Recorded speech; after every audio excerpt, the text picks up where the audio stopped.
ಬಡವನಾದರೆ ಏನು ಪ್ರಿಯೇ ಕೈ ತುತ್ತು ತಿನಿಸುವೆ. ಬಡವನಾದರೆ ಏನು ಪ್ರಿಯೇ ಕೈ ತುತ್ತು ತಿನಿಸುವೆ. ಎದೆಯ ತುಂಬ ಒತ್ತಿಕೊಂಡು ಮುತ್ತು ಮಳೆಯ ಸುರಿಸುವೆ. ಎದೆಯ ತುಂಬ ಒತ್ತಿಕೊಂಡು ಮುತ್ತು ಮಳೆಯ ಸುರಿಸುವೆ. ಬಡವನಾದರೆ ಏನು ಪ್ರಿಯೇ ಕೈ ತುತ್ತು ತಿನಿಸುವೆ.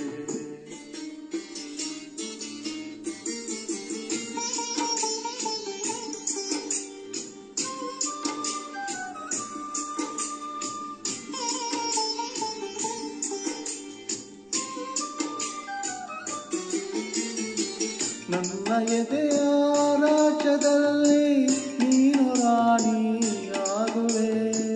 ನನ್ನ ಎದೆಯ ರಾಜ್ಯದಲ್ಲಿ ನೀನು ರಾಣಿಯಾಗುವೆ. ಪುಟ್ಟ ಕುಡಿಸಲಲ್ಲಿ ನಿನ್ನ ಪಟ್ಟದರಸಿ ಮಾಡುವೆ. ಪುಟ್ಟ ಗುಡಿಸಲಲ್ಲಿ ನಿನ್ನ ಪಟ್ಟದರಸಿ ಮಾಡುವೆ. ಬಡವನಾದರೆ ಏನು ಪ್ರಿಯೇ ಕೈ ತುತ್ತು ತಿನಿಸುವೆ. ಬಡವನಾದರೆ ಏನು ಪ್ರಿಯೇ ಕೈ ತುತ್ತು ತಿನಿಸುವೆ.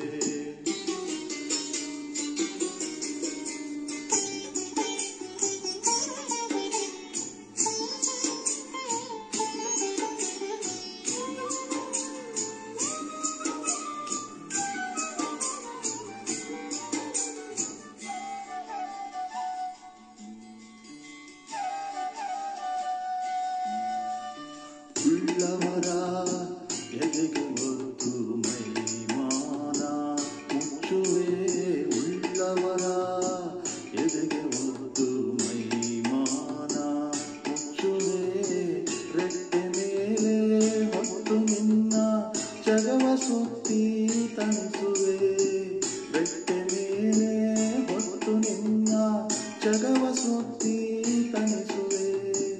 ಬಡವನಾದರೆ ಏನು ಪ್ರಿಯೇ ಕೈ ತುತ್ತು ತಿನಿಸುವೆ.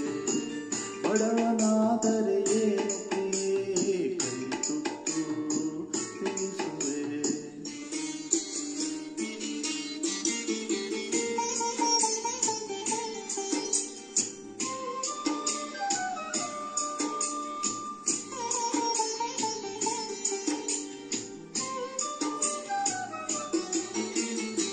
ಬೆವರು ಹರಿಸಿ ಹೂವ ಬೆಳೆಸಿ ಮುಡಿಯಲಿಟ್ಟು ನಗಿಸುವೆ.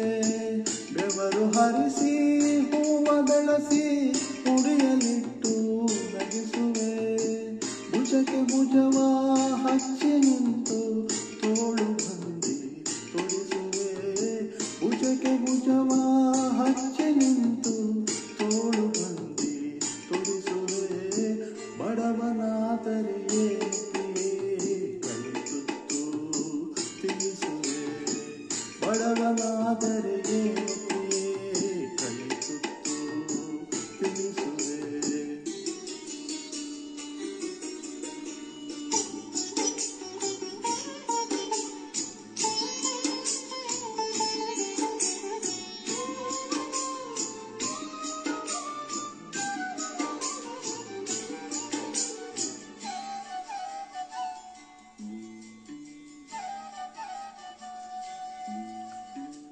ಹರಿವ ನದಿಗೆ ಅಡ್ಡ ನಿಂತು ನಿನಗೆ ದಾರಿ ಮಾಡುವೆ.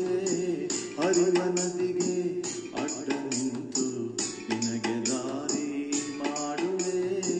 ಬಿಸಿಲು ಮಳೆಯ ಚಳಿಯ ನುಂಗಿ ನೆರಳು ಬೆಳಕು ಆಗುವೆ. ಬಿಸಿಲು ಮಳೆಯ ಚಳಿಯ ನುಂಗಿ ನೆರಳು ಬೆಳಕು ಆಗುವೆ. ಬಡವನಾದರೆ ಏನು ಪ್ರಿಯೇ ಕೈ ತುತ್ತು ತಿನಿಸುವೆ. ಎದೆಯ ತುಂಬ ಒತ್ತಿಕೊಂಡು ಮುತ್ತು ಮಳೆಯ ಸುರಿಸುವೆ. ಬಡವನಾದರೆ ಏನು ಪ್ರಿಯೇ ಕೈ ತುತ್ತು ತಿನಿಸುವೆ.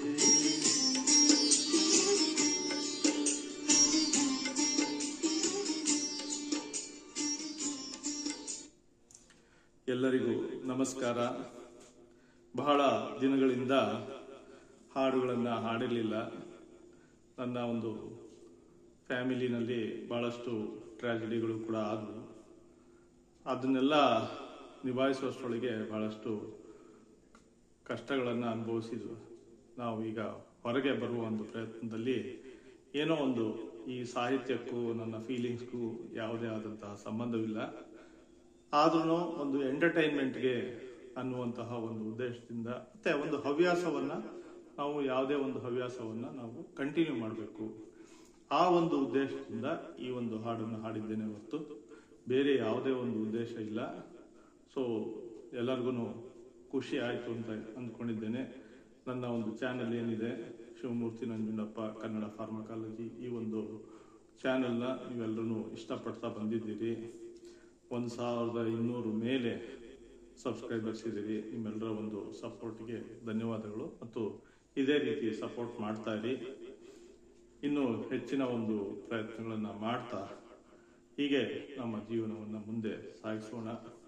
ಕಷ್ಟ ನಷ್ಟಗಳೇನೇ ಬರಲಿ ಅವನ್ನೆಲ್ಲ ಒಂದು ಸಮಯೋಚಿತ ಯೋಚನೆಯನ್ನು ತೆಗೆದುಕೊಂಡು ಮುಂದೆ ಸಾಗಬೇಕು ಅನ್ನೋದೇ ನನ್ನ ಉದ್ದೇಶ. ನೋಡೋಣ ದೇವರು ನಮ್ಮನ್ನು ಎಷ್ಟು ಕೈ ಹಿಡಿತಾನೆ ಅನ್ನೋದ್ರ ಮೇಲೆ ನಾವು ಮಾಡುವಂತಹ ಪ್ರಯತ್ನಗಳು ಯಶಸ್ವಿ ಆಗ್ತವೆ ಅಂತ ಅಂದ್ಕೊಳ್ತಾ ಎಲ್ರಿಗೂ ಧನ್ಯವಾದಗಳು. ಹೀಗೆ ಸಪೋರ್ಟ್ ಮಾಡ್ತಾ ಇರಿ ಅಂತ ಹೇಳ್ತಾ ಈಗ ಬೀಳ್ಕೊಡ್ತಾ ಇದ್ದೇನೆ. ನಾನು ಡಾಕ್ಟರ್ ಶಿವಮೂರ್ತಿ ಅಂತ.